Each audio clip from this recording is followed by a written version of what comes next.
Hello दोस्तों, मैं हूं आपका दोस्त डीजे संजय जोशी और आज फिर से आपका हमारे YouTube channel musician Sanjay Joshi में स्वागत है। दोस्तों, आप लोगों को बहुत सपोर्ट मिलता है। आप लोग काफ़ी मुझे सपोर्ट करते हो, मुझे कमेंट करते हो और मुझे बताते हो कि सर हम आपका वीडियो यहाँ से देख रहे हैं। तो इसी तरह आज भी आप मुझे कमेंट करके बताएं कि आप मेरे वीडियो कहाँ से देख रहे हो। जो लोग हमेशा करते हैं तो अच्छी बात है, और जो लोग आज पहली बार देख रहे हैं तो वो भी कमेंट करके ज़रूर बताएं कि आपको हमारा वीडियो आज वाला कैसा लगा। तो उसका भी कमेंट करें वीडियो को पूरा देखने के बाद में। और दोस्तों, जो लोग नए हैं वो लोग हमारे चैनल पर जाके चेक कर सकते हो कि मैं साउंड के बारे में बहुत सारी जानकारी देता हूँ, वो आप हमारे चैनल पर जाके चेक कर सकते हो। और दोस्तों, आज वाला जो वीडियो आपने थंबनेल बिल्कुल सही देखा है। आज हम इसी टॉपिक पे बात करेंगे। वैसे मैंने जो लाइव प्रोग्राम के अंदर साउंड में आवाज़ जो फटी हुई आती है स्पीकर के अंदर, तो वो किसका कारण होता है उसका मैंने वीडियो बना रखा है। तो वो वीडियो आपको नीचे लिंक जो डिस्क्रिप्शन में मिल जाएगा, नहीं तो आप हमारे चैनल पर जाके भी चेक कर सकते हो जो आपके लाइव साउंड में आवाज़ फटी हुई आती है। आज हम बात करेंगे डीजे में आवाज़ फटी हुई आती है तो हम क्या करें, वो किस कारण से आती है। तो दोस्तों, उसके ऊपर हम पूरा डीपली से बात करेंगे। मैं आपको सारा डिटेल से बताऊँगा। अगर फिर भी आपको कोई कमी लगे तो आप मुझे कमेंट करके बताएं कि सर ये भी रीज़न हो सकता है, तो कुछ ना कुछ मुझे भी सीखने को मिलेगा दोस्तों।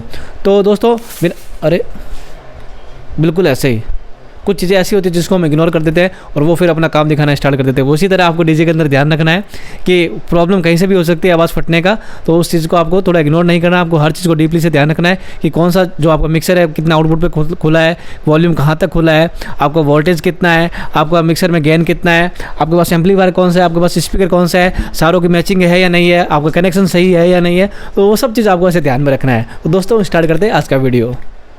दोस्तों, सबसे पहले हम बात करते हैं अपने स्पीकर के बारे में कि आवाज़ फटने के कारण आपका स्पीकर का हो सकता है। तो आपके पास अगर फ्रेश स्पीकर है तो तब तो कोई दिक्कत नहीं है। अगर आपके पास पुराना स्पीकर है, 1 साल पुराना, 2 साल पुराना, 3 साल पुराना, तब आपको क्या करना रहेगा। चाहे वो कितने भी वाट का है, चाहे वो 12 इंची है, चाहे वो 15 इंची है, चाहे वो 18 इंची है, चाहे 100 वाट है, चाहे 200 वाट है, चाहे 500 वाट है, कितना भी वाट हो, आपको सबसे पहले क्या करना रहेगा कि जो आपके स्पीकर होता है उसको आप लोग को ओपन करना है।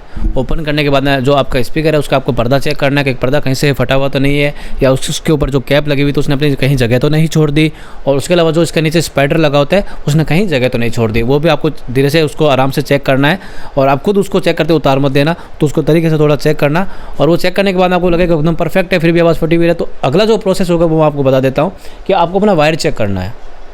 आपको अपना वायर चेक करना है कि आपने अपना स्पीकर का जो माइनस का तार है वो कॉमन में लगा रखा है मशीन में या नहीं लगा रखा, और जो प्लस वाला तार है ओम्स वाला वो आपने आपके स्पीकर के एडमिटेंस के अकॉर्डिंग 2 ओम्स में 4 ओम्स में लगा रखा है या नहीं लगा रखा।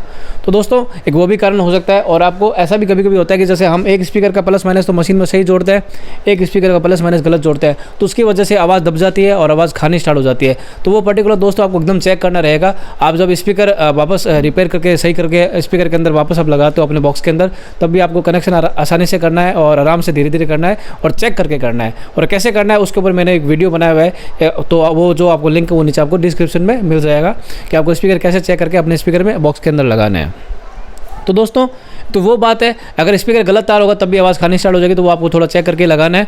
और उसके अलावा आपको स्पीकर का वायर का बता दिया मैंने। अगर आप सीधा वायर लगाते हो तो आपको प्लस माइनस का ध्यान रखना है। अगर आप स्पीकर लगाते हो तो आपको स्पीकर के माध्यम से कनेक्शन करना है और एकदम प्लस माइनस सही होना चाहिए। तो ये दूसरी बात हो गई। अब तीसरी पॉइंट में हम बात करते हैं कि दोस्तों, अगर आपके पास कोई भी स्पीकर हो तो आपको पता है एक स्पीकर 8 ओम्स का होता है, तो 2 स्पीकर 4 ओम्स के हो गए, और फिर उसके अलावा 2 और मिलाए तो 4 ओम्स, तो टोटल अपना 2 ओम्स का कनेक्शन में जाएगा। वो 2 स्पीकर अगर आप सेम ऐसे लगाओगे, चाहे वो छोटे स्पीकर है चाहे बड़े स्पीकर है, अगर वो डबल है, एक में 2 एक में 2, तो ये दोनों मिला के ये एक 8 ओम्स का अपना पेयर हुआ, तो ये 8 ओम्स का, तो सॉरी इसके अंदर जो स्पीकर था वो एक 8 ओम्स का आता है, तो दोनों मिलाकर 4 ओम्स हो गए, और इसके अंदर 8 ओम्स और 8 ओम्स 4 ओम्स, तो दोनों जोड़ेंगे साथ में तो 2 ओम्स हो गए। तो 2 ओम्स जो अपने एम्पलीफायर के अंदर लगेंगे, तो अगर वो आपके पास 500 वाट का है चाहे 800 वाट का, जिसके अंदर आपको पीछे कॉमन मिलेगा 2 ओम्स मिलेगा और 4 ओम्स मिलेगा, तो आप 800 वाट में जब 4 स्पीकर का भाग दोगे 1 2 3 4, तो वो 2 ओम्स निकल के आएगा। तो 2 ओम्स आपको क्या करना है, आपको जो एम्पलीफायर होता है तो कॉमन में आपको माइनस का तार लगाना है, और जो प्लस दोनों स्पीकर का प्लस का तार है वो पैरेलल समानांतर लगेगा आपके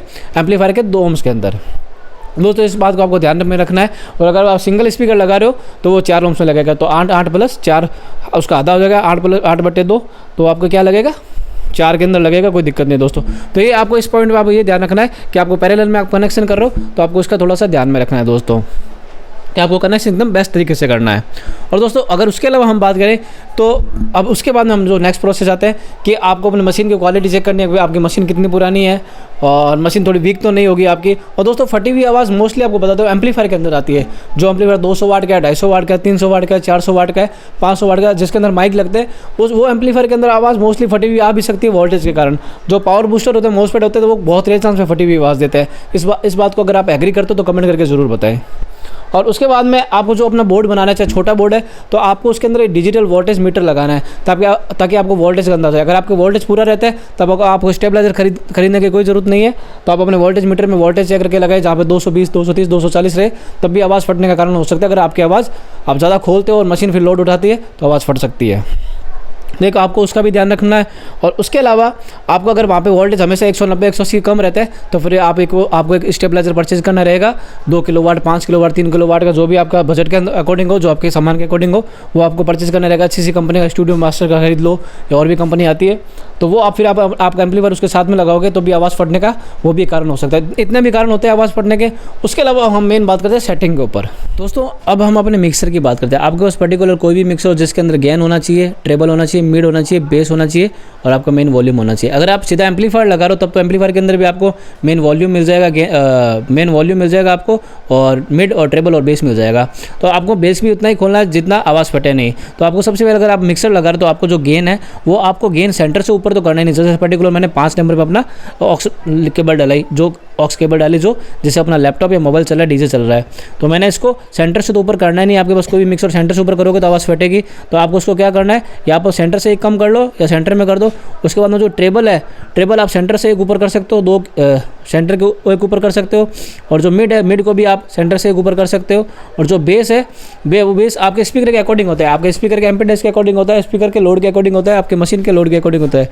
अगर बेस कम आ रहा है तो आप बेस को 6 पे खोल सकते हो, 7 पे खोल सकते हो। और आपको ऐसा लग रहा है कि बेस तो 4 में फट रहा है तो फिर आपको बेस को 3 पे रखना है या 4 पे रखना है या फिर सेंटर में कर दो। दोस्तों मेरा जो एक्सपीरियंस है मैं आपको बताता हूँ, आपको बेस सेंटर पे तो करना ही पड़ेगा। तो इससे कम तो बेस बिल्कुल भी नहीं आएगा आपके। तो दोस्तों पर्टिकुलर आपको क्या, जो आपका बेस है वो आपको सेंटर पे करना है। आपको पूरा भी नहीं खोलना, पूरा खोलोगे तो आप समझ सकते हो आवाज़ फटी भी आएगी। उसमें ना तो आप कुछ कर सकते हो ना मैं कुछ कर सकता हूँ। तो पर्टिकुलर आपको जो बेस है वो आपको लास्ट 6 पे या 6.5, 7 पे करना है। 7 पे भी आवाज़ फटनी स्टार्ट हो जाती है। तो मैं आपको यही सजेस्ट करूँगा कि आप बेस को 6 पे रखें या 6 से कम रखें। अगर 6 पे ज़्यादा आ रहा है तो 6 से कम करें, बट 6 से ऊपर नहीं करें। ये लास्ट इसका सेटिंग रहेगा ताकि आपके आवाज़ फटे नहीं। और दोस्तों जो आपका मेन वॉल्यूम है वो आपको 0 dB से ऊपर करना नहीं है। तो आप यहाँ पे 0 dB तक आराम से उसको कर सकते हो। इस मिक्सर के अंदर आपको -10 दिखेगा तो वो उसी लेवल का है, 0 dB का तो कोई दिक्कत नहीं है। आपके पास कोई भी मिक्सर हो तो आपको कहने का मतलब है 0 dB मतलब आपको 7 या 8 तक ही आपको वॉल्यूम खोलना है। जैसे 1, 2, 3, 4 ऐसे पूरा खुलता है तो पूरा 10 तक होता है, तो आपको इसको 7 पे या 8 पे ही खोलना है। और आपको मास्टर भी है वो भी आपको 7 पे या 8 पे ही खोलना है। पूरा 10 तक लेके नहीं जाना, 9 तक लेके नहीं जाना और ज़्यादा कम भी नहीं करना ताकि आवाज़ बंद हो जाए। तो इतना आपको करना ही रहेगा। तो लगभग आपको दोस्तों इन सब बातों का ध्यान में रखना है। और तो मैंने आपको सारा बता दिया, स्पीकर का, एम्पलीफायर का, ओम्स का। और दोस्तों सबसे बड़ी बात ये होती है कि अगर आपको मैंने जैसे एम्पलीफायर का बता दिया और अगर आप बूस्टर यूज़ करो और मॉसफेट यूज़ कर रहे हो तो आपको एक बात का हमेशा ध्यान रखना है, जो आपका स्पीकर हो तो उससे ऊपर थोड़ा आपका आउटपुट निकालने वाला आपका एम्पलीफायर होना चाहिए। अगर आप बूस्टर यूज़ करो तब तो दिक्कत नहीं है, आप 1000 वाट, 1200 वाट का लोड, 500 वाट, 600 वाट बूस्टर में दे सकते हो, 700 वाट में दे सकते हो, तब आवाज़ फटेगी नहीं, कोई दिक्कत नहीं है। अगर आप मॉसफेट चला रहे हो तो मॉसफेट अगर उसके अंदर आपको क्या करना है, अगर आपका स्पीकर का लोड टोटल 1600 वाट का है या आपका स्पीकर का लोड टोटल 1200 वाट का है या आपका स्पीकर का लोड 2000 वाट का है या उससे ऊपर है, तो आपका एम्पलीफायर हमेशा उस जो मॉसफेट होता है वो लगभग आपका 300-400 वाट ऊपर ही होना चाहिए। जैसे आपका लोड 1600 वाट का है तो आपका जो एम्पलीफायर वो 2000 वाट का होना चाहिए। अगर आपका लोड 2000 का है तो आपका एम्पलीफायर लगभग 2400-2500 वाट का होना चाहिए, तब आपकी क्वालिटी एक नंबर आएगी मॉसफेट के अंदर। और मॉसफेट क्लिप भी नहीं करेगा और हिट भी नहीं करेगा, इस बात का भी आपको ध्यान में रखना है। तो अगर इन सब बातों के बाद में भी अगर आपका साउंड फटता है इतना करने के बाद में भी, तो आप मुझे कमेंट करके बताएं। और वैसे मेरे हिसाब से इतना करने के बाद में आपका साउंड कभी भी आवाज़ नहीं फटेगी और आपके डीजे की आवाज़ एक नंबर आएगी और कोई आपके प्रॉब्लम नहीं रहेगी। और आपका जो रात दिन आपकी समस्या रहती है आवाज़ फटने वाली, वो भी काफ़ी हद तक सही हो जाएगी और वो समस्या खत्म ही हो जाएगी। तो इन सब बातों को आप ध्यान में रखें और इन सब चीज़ों को आप अप्लाई करें अपने साउंड के अंदर, तो आपका काफ़ी सब कुछ सही हो जाएगा दोस्तों। और दोस्तों आपको हमारा वीडियो कैसा लगा कमेंट करके ज़रूर बताएं।